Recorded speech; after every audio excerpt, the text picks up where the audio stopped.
గత కొన్ని రోజులుగా 'డివైన్ హ్యుమానిటీ' అనే పుస్తకంలో మెహర్వాన్ జస్సావాలా యొక్క జీవిత చరిత్ర గురించి మనం తెలుసుకుంటున్నాం. దీన్ని ఇంగ్లీష్‌లో బిల్లీ పేజ్ గారు రాసారు. తెలుగు ట్రాన్స్‌లేషన్ ఎస్ఎస్ లక్ష్మి గారు. నిన్నటి రోజు మెహర్వాన్ జస్సావాలా బాబా బ్లూ బస్ టూర్ వెళ్ళినప్పుడు మెహర్వాన్‌ని ఎక్కడుంచుతారంటే మెహ్రాబాద్‌లో అంటే అహ్మద్ నగర్‌లో ఉంచుతారు. సాదా వారింట్లో వాళ్ళ మేనమామ ఇంట్లో. అక్కడ ఉంచినప్పుడు అతను చాలా మాట వింటలేదని ఒక లెటర్ రాస్తే గైమాయి అది చూసి కొంచెం బాధపడుతుంది. అంటే హెల్త్ ప్రాబ్లమ్ ఉంటుంది అతనికి. గైమా అప్పుడు బాబా అంటారు, "నీ కుమారుడి నుంచి నిన్ను దూరం చేశానని నీకు నా మీదేమైనా కోపం ఉందా?" అని అడుగుతారు. అడిగితే చాలా అద్భుతమైన ఒక మాట అంటారావిడ గైమాయి. అంటే ఏమనంటారంటే ఆవిడ, "లేదు బాబా ఎలాంటి కోపం లేదు. అతని వంటి అంటే మేరువాని వంటి 1000 మంది పిల్లలనైనా నీ కొరకు విడిచివేస్తాను బావా" అని చాలా అద్భుతమైన ప్రేమ భావాన్ని వ్యక్తం చేస్తారావిడ. అంటే బాబాకి ఎంత సర్వార్పణ అయ్యారు అన్నది ఈ మాట ద్వారా మనకు తెలుస్తుంది. ఆ మాటకి బాబా చాలా ఆనందపడి, "లేదు నీ కుమారుడిని ఇక్కడికే రప్పిస్తాను" అని చెప్పి బాబా ఎక్కడైతే బ్లూ బస్ ప్రయాణంలో ఉంటారో, ఎక్కడైతే బాబా ఉన్నారో అక్కడ మాసాజిని తీసుకురమ్మంటారు. ఆ మాసాజీ తీసుకొస్తున్నప్పుడు చాలా ఇబ్బంది పడతాడు. మొత్తానికి ఎలా అయితేనే మేర్వాన్ని అప్పగిస్తాడు. అప్పగించినప్పుడు ఆ మాసాజీ అంటాడనమాట, "చాలా ఇబ్బంది పడ్డాను బావ.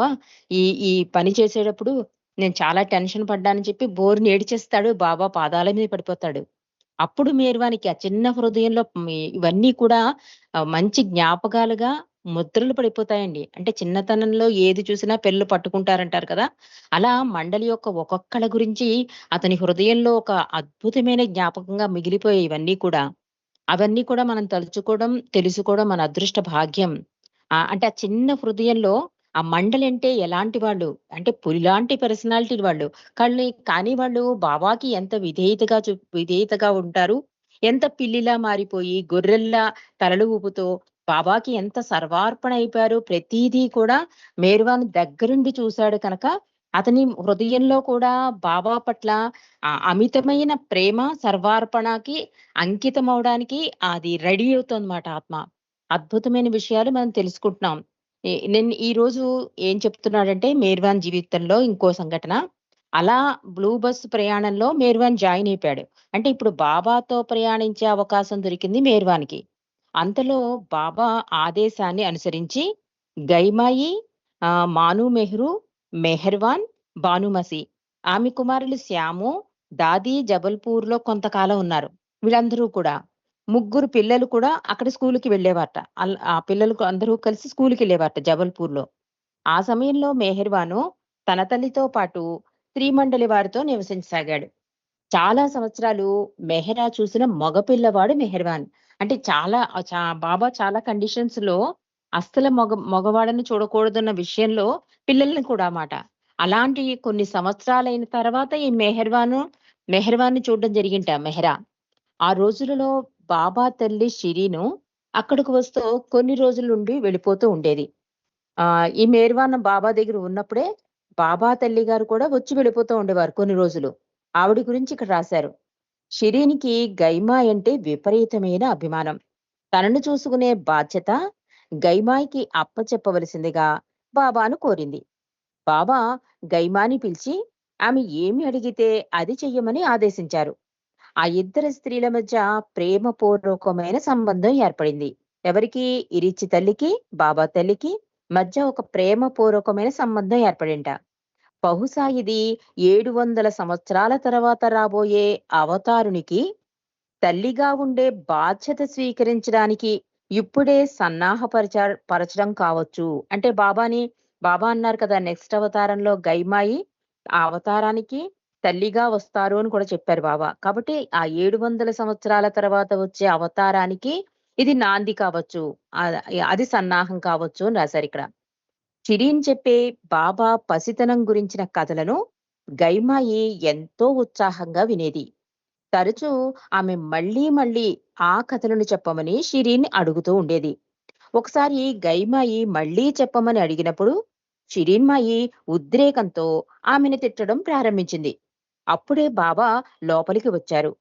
షిరీన్ యొక్క కోపానికి కారణం తెలుసుకుని బాబా ఆమెను తన కథలు ఎప్పుడూ తాజాగా ఉంటాయని, ఎన్ని సార్లు చెప్పినా పరవాలేదని చెప్పిన తన కథలను మళ్ళీ మళ్ళీ చెప్పవలసిందిగా ప్రబోధించారు బాబా షిరిన్ మాయిని. బాబా తల్లిగా ఆమెకు ఆశ్రమంలో ప్రత్యేకత కలిగి ఉన్నప్పటికీ, ఆమె కూడా ఆశ్రమంలో ఉన్నప్పుడు బాబా ఆదేశాలకు, విధానాలకు కట్టుబడి ఉండాలి షిరిన్‌మాయి. అంటే ఆవిడకంటూ బాబా తల్లి కదా అని చెప్పి ఆవిడకంటూ ఏమీ అమెండ్మెంట్స్ లేవు. అక్కడ ఉన్న పద్ధతులు, విధానాలకి షిరిన్‌మాయి కూడా కట్టుబడి ఉండాలి. షిరిన్ నిజానికి దృఢచిత్తం కల స్త్రీమూర్తి. ఉత్సాహం, మంచి తెలివి కూడా ఆమె సొంతం. జీవితం పట్ల మంచి అభిరుచులు గల స్త్రీ ఆమె. జీవితంలో మంచివి అన్నీ అనుభవించాలనే కోరిక ఉండేది షిరిన్మాయికి. ఆమెలో ఈ లక్షణాలకు ఒక సంఘటన ఉదాహరణగా నిలుస్తుంది. అదేంటంటే, ఒకసారి బాబా గైమాయిని బానుమాసికి ఉత్తరం రాయమన్నారు. ఆమె బొంబాయిలో ఉండేది. తన కొడుకులను తీసుకుని మెహరాబాద్ రమ్మని బాబా వ్రాయమన్నారు ఉత్తరం గైమాయిని. మేర్వాన్ మరియు శ్యామ్‌కి ఉపనయనం చేస్తానని బాబా చెప్పారు. ఈ మాట విన్న షిరిన్‌మాయి ఆ ఉత్తరానికి మరోవైపు మంచి 2 చేపలను తీసుకురావలసిందిగా వ్రాయమని గైమాయిని కోరింది. నిజానికి ఆ రోజులలో మెహరాబాద్ ఆశ్రమంలో పూర్తి శాకాహార భోజనమే తీసుకోవాలని నియమం ఉంది. అలా ఏ విషయమైనా ఆశ్రమంలోకి వచ్చేందుకు బయటకు తీసుకువెళ్ళేందుకు అంటే ఏ విషయమైనా కూడా ఆశ్రమంలోనికి వచ్చేందుకు, బయటికి తీసుకెళ్ళేందుకు కూడా బాబా అనుమతి తీసుకోవాలి. కానీ షిరిను ఎలా కావాలంటే అలా చెయ్యమని బాబా గైమాయికి ఆదేశమిచ్చారు. కనుక గైమాయి ఆమె చెప్పినట్లు ఉత్తరం రాసింది. ఆ ఉత్తరం అందుకున్న భానుమాసి తాను మెహ్రాబాద్ వస్తూ షిరిన్ కోరిన చేపలను కూడా తెచ్చింది. అంటే షిరిన్ మాయి కూడా అక్కడ కట్టుబాట్లు అన్నీ కూడా ఆవిడ కూడా పాటించాలి. అక్కడేంటంటే ఆశ్రమంలో శాకాహారమే తినాలని ఒక రూలుంది. బాబా ఒకసారి ఏం చేశారు, భానుమాసిని రమ్మని రాయమంటే, షిరిన్‌మా ఏం చేసింది, గైమాయితో కొంచెం వెనకాల ఆవిడ వచ్చే ప్లేస్‌లో చేపలు చాలా బావుంటాయి కనుక, 2 మంచి చేపలను తీసుకురమ్మంటే, గైమాయి ఏంటి బాబా ముందే చెప్పేసారు కదా! షిరిన్ ఏమడిగితే అది ఇవ్వండి అని. అందుకని ఆ చనువు కొద్దీ బాబా ఎలాగో ముందు పర్మిషన్ ఇచ్చేసారు కదా! అని బాబా ఈ రూల్ పెట్టినా కూడా బాబా ఇలా అన్నారని ఆ ఉత్తరంలో యాడ్ చేస్తుంది. 2 చేపలను కూడా తీసుకురమ్మని. భానుమతి కూడా వచ్చేటప్పుడు ఆ 2 చేపలని తీసుకొచ్చింట. షిరిన్‌కి వాటిని చూడగానే చాలా సంతోషం కలిగింది. ఆ చేపలను గైమాయి వేడి చేసింది. అంటే ఆ విధానం ఉంటుంది కదా! ఆ చెప్పల్ని ఆ చేపలని తినడానికి వీలుగా రెడీ చేసింది గైమాయి. షిరిన్‌మాయి ఆనందంగా భోజనానికి కూర్చుంది. ఆమె తనకిష్టమైన ఆహారాన్ని తినబోతోంది. మొదటి ముద్ద నోట్లో పెట్టుకోబోయిందో లేదో, అంతే ఎక్కడి నుండి వచ్చాయో 2 పిల్లులు ఆమె భుజాల మీదకు ఎగిరి కూర్చున్నాయి. షిరీన్‌కి మొదటి నుండి పిల్లులంటే అసహ్యం. గట్టిగా అరుస్తూ తన పళ్ళెంలోని చేపలను నేల మీద దూరంగా పడేసింది. పిల్లులను తరమడానికి ఆమెకు అదొక్కటే మార్గంగా తోచింది. అవి చక్కగా వాటి ఆహారాన్ని తిని వెళ్ళిపోయాయి. అదే సమయంలో బాబా లోపలికి అడుగుపెట్టారు. అమాయకంగా "ఏంటి చేపల వాసనొస్తోంది" అని అడిగారు బాబా ఏమీ తెలియనట్టు. "ఆశ్రమంలో చేపలా? అదెలా సాధ్యం?" గైమాయి బాబా మాటలను భయపడిపోయింది. అంటే బాబాకి ఏం తెలియనట్టు. సర్వాంతర్యామి ఆయననికి అన్నీ తెలుసు. ఆ పిల్లులు రప్పించింది కూడా బాబాయే. ఆ షిరిని యొక్క కోరికను ఒక అనుభవం ద్వారా తెలియజేస్తే గాని ఆవిడకర్థం కాదని బాబా చేసిన చర్య. అందుకని బాబా వెంటనే ఆ పిల్లులు తినడం వెళ్ళిపోవడంతో బాబా లోపలికొచ్చారు. వస్తూనే ఏం తెలియనట్టు చేపల వాసనిస్తోందేంటి? ఎక్కడివి? ఇదెలా సాధ్యం అని అడిగారు. బాబా మాటలకి గైమాయి భయపడిపోయింది. నెమ్మదిగా బొంబాయి నుండి షిరిని కోరిక మేరకు తీసుకురాబడ్డాయి అని చెప్పింది గైమాయి బాబాతో. ఎప్పటివలే బాబా అమాయకంగా తనకేమీ తెలియనట్లు, "ఏమిటి? నా అనుమతి లేకుండానే తీసుకొచ్చారా?" అడిగారు బాబా గైమాయితో. అక్కడే ఉన్న షిరీను కోపంగా, "అవును, నేనే తెప్పించాను. నువ్వేం చేశావు? నేను చేపలు తినడం నీకిష్టం లేదు. ఆ 2 పిల్లలను ఆ 2 పిల్లులను నా మీదకు పంపించి నన్ను బాధపెట్టావు, హింసిస్తున్నావు" అని పట్టరాని ఉక్రోషంతో అంది షిరీన్‌మాయి బాబాతో. అప్పుడు బాబా శాంతంగా ఇలా అన్నారు, "అమ్మా, ఈ ఆశ్రమంలో సంపూర్ణమైన శాకాహారమే అనుమతించబడింది కదా! నా ఆదేశం లేకుండా నువ్వెలా తెప్పించుకుని తినగలవు అన్నారు బాబా షిరీన్‌తో. షిరీను ఇంకా అమాయకంగా, నీకు తెలుసు నాకు చేపలిష్టమని, నేను నీ తల్లిని అన్న తన మాట చెల్లని కొడుకుగా అది ఆయన బాధ్యతని గుర్తు చేసింది. అంటే తన మాటే చెల్లాలని. అంటే తల్లి కదా! తల్లి మాట ఎవ్వరైనా వింటారు కనుక బాబా అంటున్నారు, "నీకు తెలుసు కదా! ఈ చేపలవి ఇక్కడ తినకూడదని నీకు తెలుసు కదా! అయినా ఎందుకు తెప్పించుకు తిన్నావు" అంటే, "నీకు తెలుసు కదా! నాకు చేపలంటే ఇష్టమని. నేను నీ తల్లిని. మరి నా మాట చెల్లాలని కొడుకుగా అది నీ బాధ్యత. అంటే నా మాట చెల్లించవలసిన బాధ్యత నీది" అని గుర్తు చేసింట బాబాకి షిరిన్‌మయి.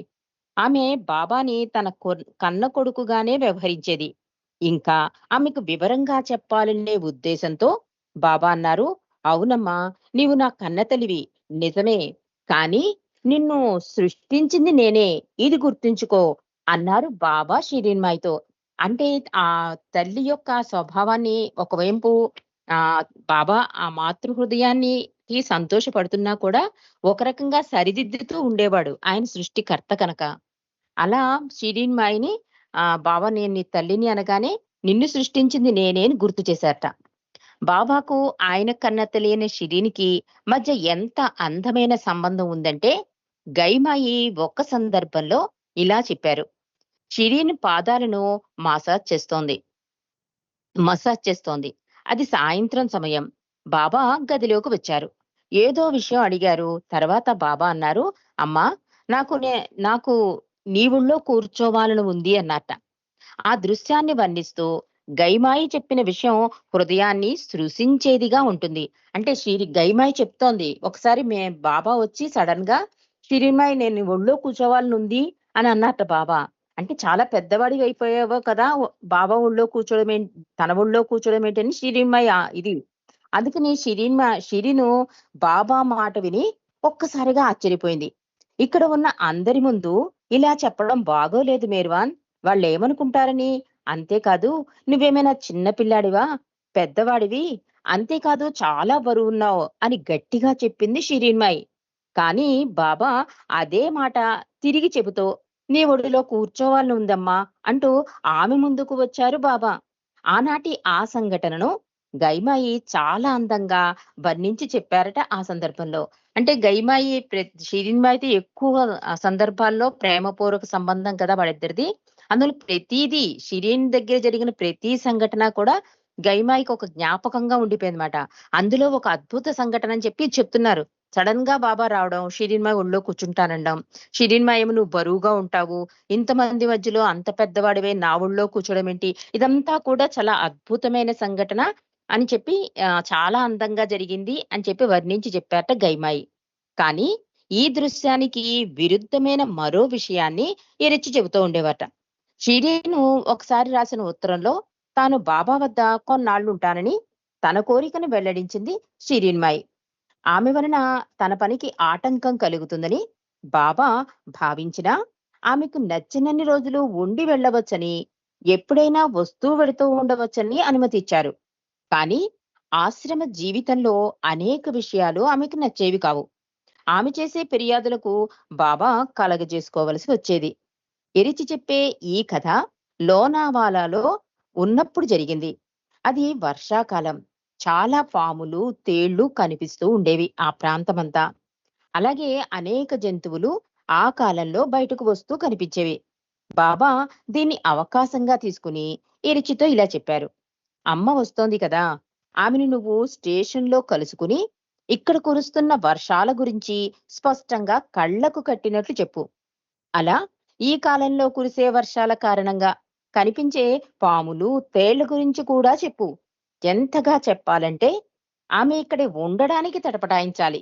ఉండాలా? వెళ్ళిపోవాలా? అని మీమాంసలో పడిపోవాలి. కానీ ఇరిచ్చి చాలా జాగ్రత్తగా వ్యవహరించు. అమ్మ చాలా తెలివిగలది. జాగ్రత్తగా ఉండు అన్నారు బాబా ఇరిచ్చితో. అప్పుడేంటి బాబాయే స్వయంగా వచ్చి ఒడిలో కూర్చుంటానంటే, "నువ్వు బరువు ఇంతమందిలో నా ఒళ్ళో కూర్చోడం ఏంటి?" అని అన్నారు కదా! అదే ఇంకో అందమైన సంఘటన ఇరిచ్చి ద్వారా మనకి చెప్తున్నారు. ఇరిచ్చిని బాబా ఉన్నప్పుడు షిరీన్‌మా అందిట. నేను వస్తూ వెళ్ళిపోతూ ఉంటానంటే బాబా పర్మిషన్ ఇచ్చారు. "నువ్వు ఎన్నాళ్ళైనా ఉండొచ్చు. వస్తూ వెళ్తూ ఉండవచ్చని." కానీ ఒకసారి వర్షాలు పడుతున్నాయి. ఆ ప్రాంతమంతా పాములు, జంతువులు కూడా బయటకొచ్చేస్తున్నాయి. కానీ బాబా యొక్క విశ్వ కార్యక్రమంలో జరుగుతూనే ఉంటుంది కదా! మనకి తెలియని విషయంలో. అంటే అలాంటి టైంలో ఆహ్, షిరిడిమాయి రాక వలన కొంచెం ఇబ్బందికర పరిస్థితి ఏర్పడుతుందని చెప్పి, ఆవిడని ఎలాగైనా ఆప్ చేయాలని ఆవిడ వస్తానని కబురు పెడితే, ఇరిచ్చినే స్టేషన్‌కి ముందు పంపించేస్తారట బాబా. పంపించేసి ఏమని చెప్తారు, "వర్షాలెక్కువ పడుతున్నాయి, పాములు, జంతువులు ఉంటాయి.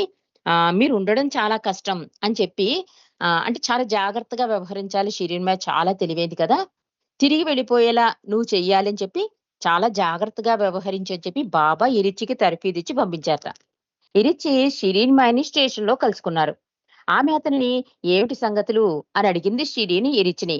ఇదే అతనుగా భావించి ఇరిచ్ అన్నాడు, "అంతా బాగానే జరుగుతుందమ్మా. కానీ ఈ వాతావరణం భయంకరంగా ఉంది. ఎప్పుడూ వర్షాలు కురుస్తూనే ఉంటాయి. ఇక్కడ ఈ ప్రాంతంలో పాములెక్కువ కదా! అవి అలా ఎక్కడ పడితే అక్కడ కనిపిస్తూ ఉంటాయమ్మా.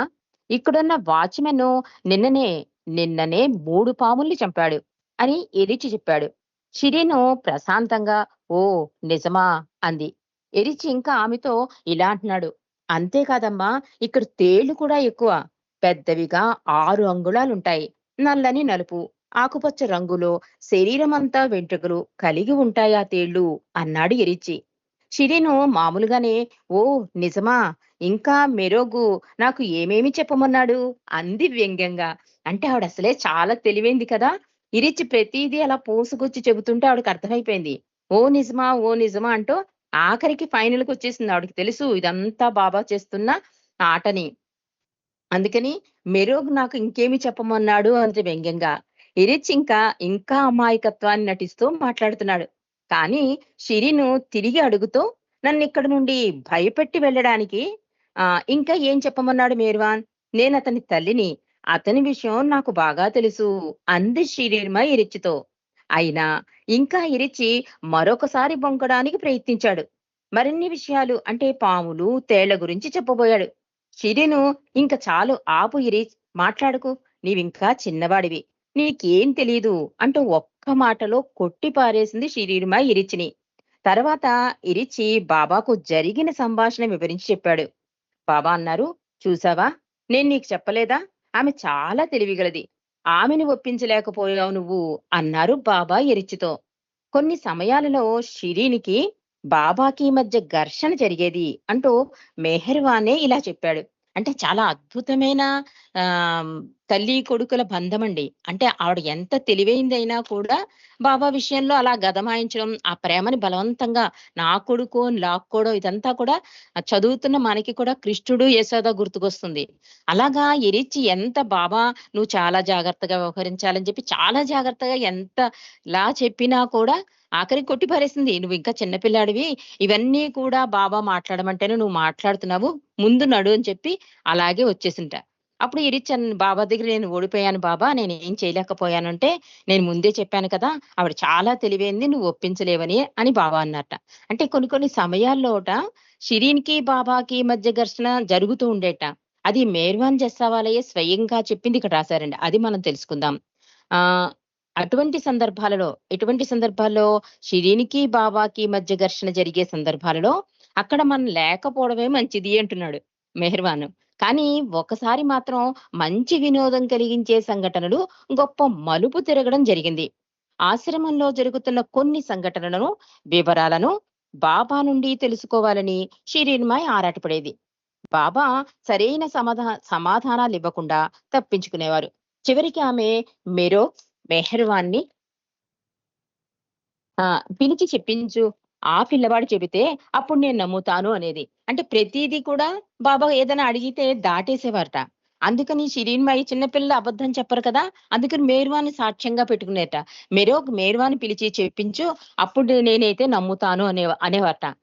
అలా బాబా మేర్వాని పిలిపించారు. అతడు రాగానే బాబా అతనికి సైగ చేశారు. ఆమె ప్రశ్నలకు సమాధానం ఇచ్చేటప్పుడు నా వైపు చూస్తూ ఉండు అన్నారు బాబా మెహర్వాన్ని. కానీ బాబా సైగలను షిరీన్ పసిగట్టింది. అతని మోసం గ్రహించింది. మెరోగ్ అతడు పసివాడు. అబద్ధాలాడడం నేర్పకు. భగవంతుడైన నీకది తగదు అని షిరీన్ అనేది బాబాను చూస్తూ. దానికి బావ అనేవారు, "ఆ పిల్లవాడిని అబద్ధమాడమని చెప్పానా? ఎప్పుడు అలా చెప్పను నేను" అన్నారు బాబా. కానీ మెహర్వాన్ వంక తిరిగి కన్ను గీటేవారు బాబా కొంటెగా. షిరిన్ ప్రశ్నించినప్పుడు బాబా చెప్పిన విధంగానే బాబాని సంతోషపరిచేలా అనుకున్నదే చెప్పేవాడు మెహర్వాను. అందువల్ల తల్లి కొడుకుల పరస్పరం కలహించుకునేవారు చిటపటల బయటపడుతూ ఉండేవి. అయినా వారిద్దరి మధ్య గాఢమైన ప్రేమ నెలకొని ఉంటుంది చెప్తున్నాడు మేర్వాన్ జస్తావాలా. అంటే ఆ సిట్యుయేషన్‌లో పిలిచినప్పుడు కొంచెం ఏం చేయాలో తెలిసేది కాదు. చిన్నతనం కదా! కానీ బాబా వైపే మొగ్గు చూపేవాట మేర్వాన్ జస్తావాలా కూడా. బాబా కనుగీటేవాట. నేనేదైనా ప్రశ్న వేస్తే కనుక షిరీను నా వైపు చూడు అని.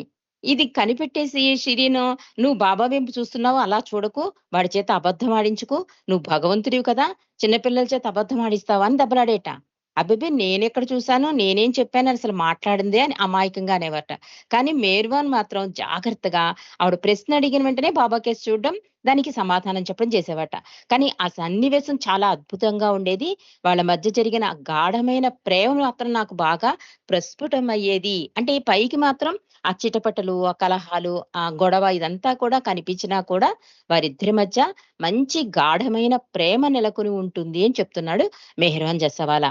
ఇక బెంగుళూరు ఆశ్రమంలో చాలా జంతువులుండేవి. కుందేళ్ళు, లేళ్ళు, పందులు, కుక్కలు, దూడ మొదలైన అన్నీ ఉన్నాయి. అలాగే వాటితో అనేక ఆసక్తిగల సంఘటనలు జరిగాయి. పందులు ఆడా, మగ ఉండేవి. వాటికి పిల్లలు పుట్టాయి. తర్వాత బాబా వాటిని మంచి గృహస్థుకిచ్చారు.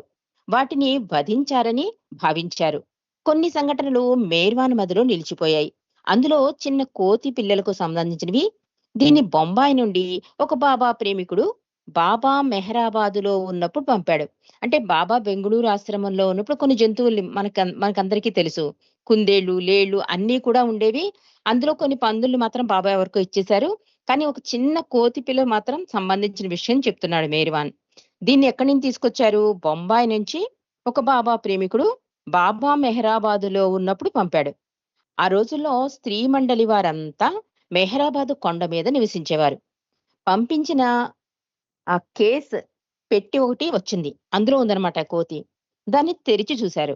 ఆ కోతి పిల్ల వెంటనే పైకి గెంతి తిన్నగా బాబా దగ్గరకు వెళ్ళడం ఆశ్చర్యం కలిగించింది అందరికీ. ఎవ్వరినీ పట్టించుకోలేదు.